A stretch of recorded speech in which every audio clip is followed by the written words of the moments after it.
নমস্কাৰ জনাই মৰ্নিং আপোনালোকক সকলোকে ভোগালী বিহুৰ শুভেচ্ছা জ্ঞাপন কৰি আজি এই ভিডিঅ'টো মই আপোনালোকৰ কাৰণে আগবঢ়াইছোঁ। আমাৰ দেশী জনগোষ্ঠী মঞ্চৰ আজি ভোজমেল অনুষ্ঠানত কিছু সদস্য ভৰপূৰ হৈ আমি একলগতে সমিলেৰে আমি ভোজ গ্ৰহণ কৰোঁ আৰু এই ভোজ গ্ৰহণ কৰা মুহূৰ্ততে কিছু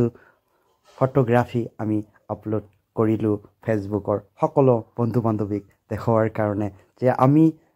দেশী জনগোষ্ঠী মঞ্চৰ সকলোৱে ভালে থকাৰ কাৰণে এই ভোগালী উপলক্ষে সকলোকে ভোজমেল আয়োজন কৰা সকলক ধন্যবাদ জ্ঞাপন কৰি আৰু লগতে আমাৰ আজিৰ এই ভোজমেলখন অনুষ্ঠিত কৰা হৈছিল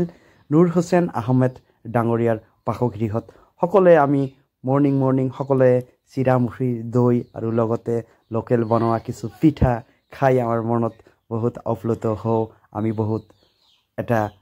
পিছলৈ ভাল এটা আমাৰ এই কালচাৰখন জীয়াই ৰখাৰ কাৰণে এই কালচাৰখন ধৰি ৰখাৰ কাৰণে আমি পৰৱৰ্তী সময়তো এনেকুৱা ভোজমেল অনুষ্ঠান কৰিম বুলি আশা কৰিছোঁ। আমি পিছলৈ কথা পাতিম আমাৰ